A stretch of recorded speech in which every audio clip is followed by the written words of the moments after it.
guys, good day. So, it's another day today. So, it's another ulam serye. So, ito, magcha-chopsuey tayo. Nag-isa na natin yung bawang sibuyas. At ito, sinama na rin natin yung mga atay. At puso ng manok.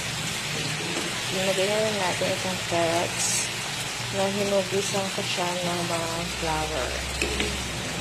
Ayan. And later, pag medyo malambot na itong carrots, lalagyan na natin ito mga sayote, beans, bell pepper, and then later, ito na mga repolyo yung lalagyan natin.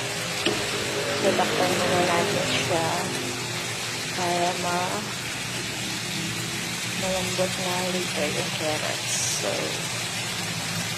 bye na lang. Ganyan, lumambot na yung carrots. Nilagyan na natin iba pang mga gulay. Nilagyan natin ng tubig, konting tubig. Para dyan, mapupunta yung pinakalasa ng ating linuluto. So, it's chopsuey day today, guys. So, kayo din, try nyo na.